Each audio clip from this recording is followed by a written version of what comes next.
Bonjour, on va corriger l'exercice numéro 3 du TP4 de syllabes.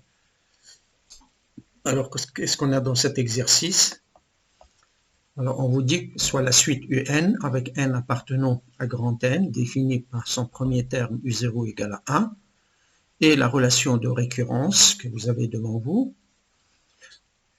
Alors, on admet que la suite converge vers racine de 2.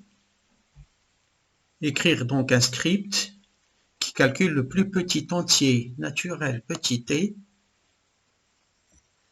tel que valeur absolue de ut moins racine de 2 est inférieure à epsilon.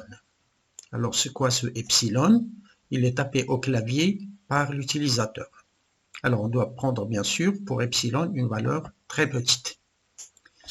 Et le script, à la fin, il doit afficher le ut de la suite et petit t, c'est-à-dire l'indice de ut. Alors, je prends donc syllabe. Donc, on me demande epsilon, qui doit être tapé au clavier. Donc, input, valeur de epsilon.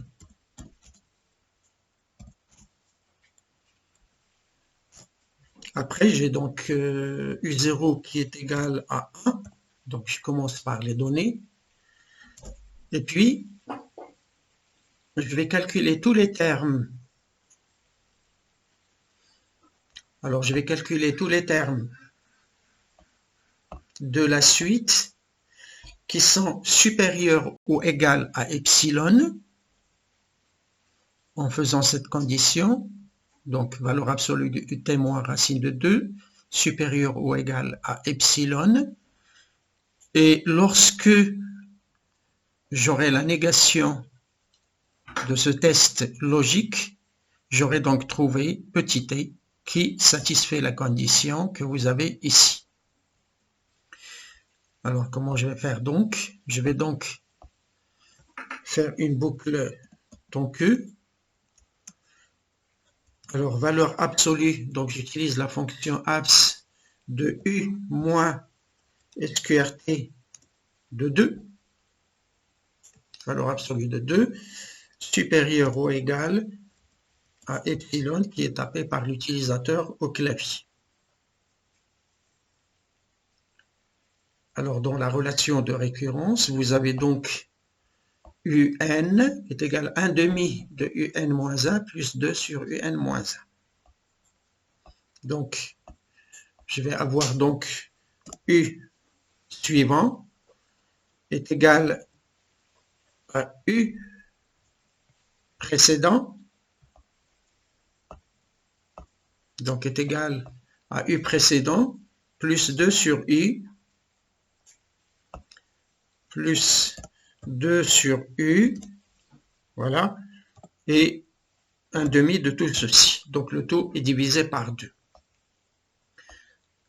Alors, ce qui m'intéresse dans l'exercice le plus, c'est le petit t, c'est l'indice des termes. Petit t reçoit 0. Pourquoi? Parce que vous avez ici U0. Et à chaque fois que je calcule un terme, je fais t reçoit t plus 1. J'augmente donc de 1 l'indice du terme de la suite. Alors, vous allez constater facilement que cette boucle va s'arrêter lorsque valeur absolue de u moins sqrt de 2 est strictement inférieure à epsilon. Et lorsque la boucle s'arrête, il s'arrête au niveau d'un terme que je vais afficher et je vais afficher bien sûr son indice. Alors j'enregistre comme d'habitude tout ceci. Voilà. Et puis j'exécute. Alors je donne une valeur de epsilon 0,0001. Alors j'obtiens donc ici 3. Alors 3 c'est la valeur de t. Ça veut dire que ça c'est U3. Alors U3, vous allez remarquer, si je calcule SQRT de 2, que le U3, il s'approche de racine de 2. Il est encore un peu plus grand. Ça veut dire que si je donne encore une valeur plus petite de epsilon, je vais obtenir la suite qui converge vers racine de 2. Alors, c'est ce que je vais faire maintenant. Alors, je vais donc donner une valeur encore plus petite de epsilon et je vais obtenir exactement ici racine de 2. C'est uniquement pour U4. Donc ça, c'est l'indice, c'est le T qui m'est demandé. Et ça, c'est le terme de la suite qui va arriver, bien sûr, à SQRT de 2. Voilà, j'espère que vous avez bien compris.